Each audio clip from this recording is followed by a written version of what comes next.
East Asia, winter 1950. One of the fiercest confrontations in human history is taking place. Here, in the bitter cold of the Chang'e Lake Mountains, more than 120,000 Chinese soldiers and the United Nations Allied forces under the American flag enter a life and death battle.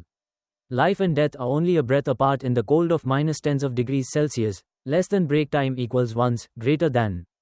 The Battle of Chang'e Lake is not only a war for territory, but also a symbol of bravery, military tactics, and the tragedy of soldiers on the harshest battlefield. So what made this battle become legendary? Join us as we travel back in time to discover this bloody and astonishing battle. The Battle of Chang'e Lake, or Chang'e Lake Campaign, was a pivotal battle during the Korean War, less than break time equals ones, greater than. It took place about a month after the People's Republic of China entered the Korean War, and sent the People's Volunteer Army's 9th Group Army into northeastern Korea.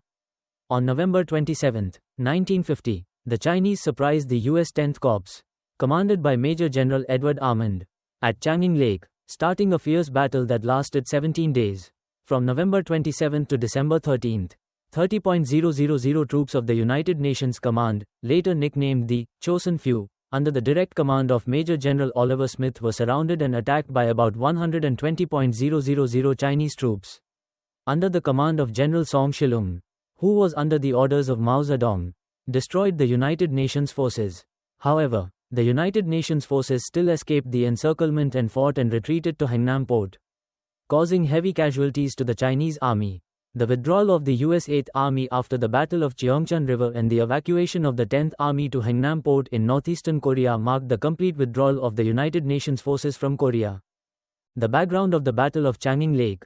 By mid-October 1950, after the 10th Army successfully landed in Incheon, the 8th Army broke through from the Busan perimeter, counterattacking the Korean People's Army, KPA. The Korean War seemed to have come to an end. The United Nations, UN, forces advanced rapidly into Korea with the intention of unifying the two regions before the end of 1950. The rugged Taebaek Mountains in the center of Korea divided the United Nations forces into two groups. The US 8th Army advanced north via the western coast of the Korean Peninsula, while the Republic of Korea, ROK, 1st Corps and 10th Corps advanced north via the eastern coast. At the same time, the People's Republic of China decided to enter the war after repeated warnings to the United Nations. On October 19, 1950, a large number of People's Volunteer Army, PVA, troops secretly crossed the border and set foot in North Korea. One of the first Chinese units to approach the Chang'e Lake area was the PVA 42nd Corps, which was tasked with blocking the advance of the eastern arm of the UN. On October 25, the ROK 1st Corps made contact with the Chinese and stopped at Phailam Pass, south of Chang'e Lake, after landing at Wonsan. On November 2, the U.S. 1st Marine Division of the 10th Corps engaged and inflicted heavy casualties on the defending PVA 124th Division. On November 6, the PVA 42nd Corps ordered a retreat northward with the intention of luring UN forces to Chang'e Lake. By November 24, the 1st Marine Division had captured both Sinhaeng-ni to the east and Udami-ni to the west of Chang'e Lake. In response to the Chinese surprise attacks on the 8th Army, General Douglas MacArthur ordered the 8th Army to launch the Home by Christmas counteroffensive. To support the counteroffensive, MacArthur ordered the 10th Corps to attack west from Chang'e Lake and cut off the vital supply lines of Manpojan, Ganggi, and Hishon. Under orders, Major General Edward Armand, commander of the 10th Corps, drew up a plan on November 21 that called for the 1st Marine Division to advance west through Udami-ni, while the 7th Infantry Division provided a combat regiment to protect Sinhaeng-ni's right flank. The 3rd Infantry Division would also have to protect the left flank and ensure the safety of the rear. At this point, the 10th Army was stretched along a 400-mile front. Surprised by the Marine landing at Wonsan, Chairman of the Chinese Communist Party Mao Zedong immediately launched a campaign to destroy the ROK Capital Division, the ROK 3rd Infantry Division, the US 1st Marine Division, and the US 7th Infantry Division in a telegram to Commander Song Shilung of the PVA 9th Army. On October 31, under Mao's urgent orders, the 9th Army invaded Korea on November 10. Bypassing UN intelligence, the 9th Army quietly advanced into the Chang'e Lake area on November 17. The 20th Corps of the 9th Army quickly relieved the PVA 42nd Army near Udami-ni. Opening of the battle. About the location, terrain, and weather of the area. The Chosun Lake is an artificial lake located in the northeastern part of the Korean peninsula. The name Chosun, the Japanese transliteration of the word Chosun, was adopted by the United Nations forces because they were using outdated Japanese maps. The main focus of the battle was around the 78-mile, about 126 kilometers, road connecting Haengnam with the Chosun Lake, which served as the only escape route for the United Nations forces. Through this road, Udamini and Sinhaeng-ni, west and east of the Chosun Lake, respectively, were connected at Hagaru-ri, now Changing-up. From here, the road continued through Koto-ri and finally reached the port of Haengnam. The area around the Chosun Lake was sparsely populated. The battle took place over some very rugged terrain amid the harshest winter weather of the entire Korean War. The main route cut through mountainous terrain, with steep slopes. Some of the peaks, such as Fanchilam Pass and Toktong Pass, offered views along the entire route. The road was of poor quality, with some sections being little more than gravel tracks. On November 14, 1950, a cold front from Siberia swept over Lake Changzin, causing temperatures to plummet, with estimates suggesting as low as -38 degrees Celsius. The cold, combined with the frozen ground, posed a significant risk of frostbite, slippery runways, and weapons malfunctions. Medical supplies froze. Morphine anesthetic tubes had to be thawed in the mouth of the medic before being administered. Frozen plasma was useless on the battlefield. Even cutting away clothing to treat a wound could cause gangrene and frostbite in the wounded. The extreme cold also caused the batteries in the jeeps and radios to quickly fail. Gun lubricants turned to glue. Useless on the battlefield. The firing pin springs did not spring hard enough to fire, and the bullets jammed easily. Forces and strategy. Although the 1st Marine Division had landed at Wonsan as part of the 10th Army led by Armand and Major General Oliver Smith of the 1st Marine Division had been at odds since the pre-landing meeting at Incheon. Armand had confidently spoken of the ease of the landing despite never having participated in a landing. Contrary to reports from high headquarters in Tokyo, Smith was convinced that there were a large number of Chinese troops in Korea. While Armand felt that Smith was being too cautious, the discord between the two commanders caused Smith to slow the 1st Marine Division's advance to Changing Lake in defiance of Armand's orders. Along the way, Smith established supply points and airstrips at Hagaru-ri and Koto-ri. As the 10th Army closed in on Lake Changning, the Chinese had already formulated their strategy, based on their experiences from the Chinese Civil War, assuming that the UN forces would have little presence at Lake Changning. The 9th Army first destroyed the UN garrisons at Udamini and Sinhaeng-ni and then advanced toward Hagaru-ri. Anticipating that most of the 10th Army would be forced to move to rescue the attacked units, the 9th Army would then block and trap the core UN force on the road between Hagaru-ri and Haengnam. The 9th Army initially deployed 8 divisions to the battle, concentrating the bulk of its forces at Udamini and Sinhaeng-ni. The lack of accurate intelligence on the UN forces was a flaw in the Chinese plan. Although the 10th Corps was spread thin in northeastern Korea, the bulk of the 1st Marine Division, including the 5th, 7th, and 11th Regiments, was concentrated at Udamini. In addition, the strategically important Hagaru-ri, which had a supply point and a C-47 airstrip under construction, was not prioritized by the Chinese despite being lightly defended by the 7th and 1st Marine Regiments. Only the 31st Regimental Combat Team, RCT-31, a newly formed and weak regimental-sized task force of the 7th Infantry Division, was spread thin along the eastern shore of Changzon Lake. These units were later the target of Chinese attacks. The 1st Marine Division had a strength of 25.473 at the start of the battle, augmented by the 41st Royal Marines, Independent, Commando Unit, and 2 regiments from the 3rd and 7th Infantry Divisions. The UN forces totaled around 30,000 men throughout the battle. They were also well supported by air power as they fought in one of the largest concentrations of air power in the Korean War. With the 1st Marine Squadron at Yeonpo Airfield, and 5 aircraft carriers from the U.S. Navy's Task Force 77 flying 230 sorties per day to provide air support throughout the battle. Meanwhile, the U.S. Air Force's Far East Ordnance Command in Japan was able to airdrop 250 tons of supplies per day, resupplying the stranded UN forces. Although the 9th Army was one of China's most elite formations, composed entirely of veterans and former prisoners of war from the Hai campaign, several shortcomings limited its ability to perform in battle. Before Mao's sudden transfer to Korea, the 9th Army had been due to be equipped in Manchuria by November. As a result, the 9th Army was largely short of warm clothing for the harsh Korean winter. Similarly, due to poor logistics, the 9th Army was forced to abandon its heavy artillery, taking with it little food and ammunition. Food shortages forced the Ninth Army to initially deploy a third of its reserves away from Chang'an Lake, and famine and exposure broke out among Chinese units, as food supplies could not be replenished in the sparsely populated area. By the end of the battle, more Chinese died from frostbite than from combat or air strikes. The Chinese army is often estimated to be around 120,000 men, as the Ninth Army consisted of 12 divisions of 10,000 men each. Before arriving in Korea, the Ninth Army had also been reinforced. Each of the Ninth Army's 3 corps consisted of 4 divisions instead of the usual 3. Infantry from the 2 surrendered Kuomintang divisions were received to reinforce the infantry companies. Most companies had more than 200 men, with only a few companies having about 150 men. However, UN air strikes, poor logistics, and cold weather also caused the Ninth Army to lose significant numbers of men as it attempted to reach the battlefield. For example, on the day the Ninth Army entered Korea, over 700 men were killed by frostbite, while most of the Chinese transport was destroyed by UN air strikes. Indeed, throughout the battle, Chinese prisoners of war reported that almost every division of the Ninth Army was understaffed, with only 6.500 to 7.000 men. These factors, combined with the uncertainty of Chinese troop deployments in Western sources, have led some historians to revise the Chinese troop numbers as low as 60,000 throughout the battle.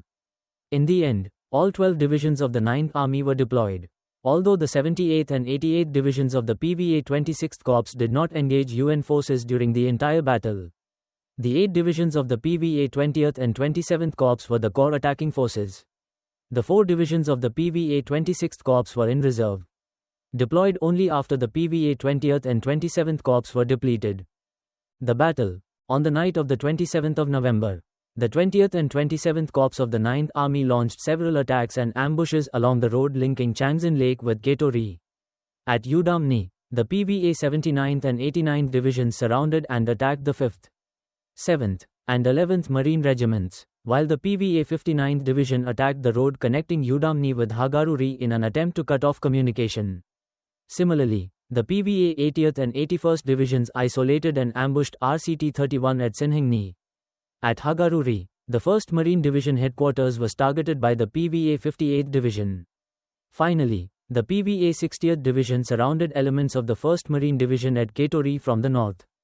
Completely caught off guard, UN forces were isolated at Udamni, Sinhingni, Hagaru-ri, and Gaeto-ri on the 28th of November. Battle at Udamni. Under Arman's direction, Smith ordered the 5th Marine Regiment to attack west toward Maipyeongni on the 27th of November. The attack soon stalled when the PVA 89th Division forced the Marines to dig in deep into the ridges surrounding Udamni. At nightfall, 3 regiments of the PVA 79th Division attacked the ridges north and northwest of Udamni. Hoping to quickly destroy the enemy garrison, close-quarter fighting broke out as the Chinese broke through the Marine positions. The 5th and 7th Marine Regiments held their ground, inflicting heavy casualties on the Chinese. By the 28th of November, the two sides were deadlocked around the Udamni perimeter.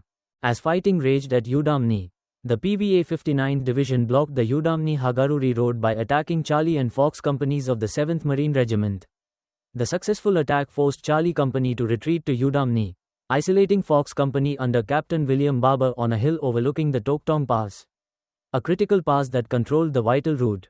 On the 29th of November, the 7th Marine Regiment failed in its attempt to rescue Fox Company.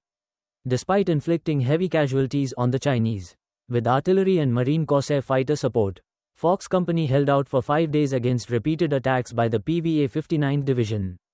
After the heavy losses suffered by the PVA 79th Division at Udamni, the 9th Army Command realized that most of the 1st Marine Division was stationed at Udamni, with twice as many troops as originally estimated.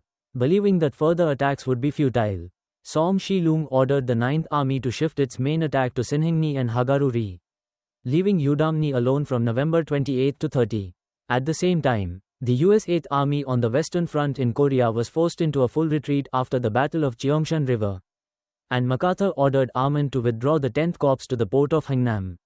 Under Armand and Smith's direction, Lieutenant Colonel Raymond Murray and Colonel Homer Litzenberg, commanders of the 5th and 7th Marine Regiments, ordered a breakthrough from Udamni to Hagaru-ri on November 30.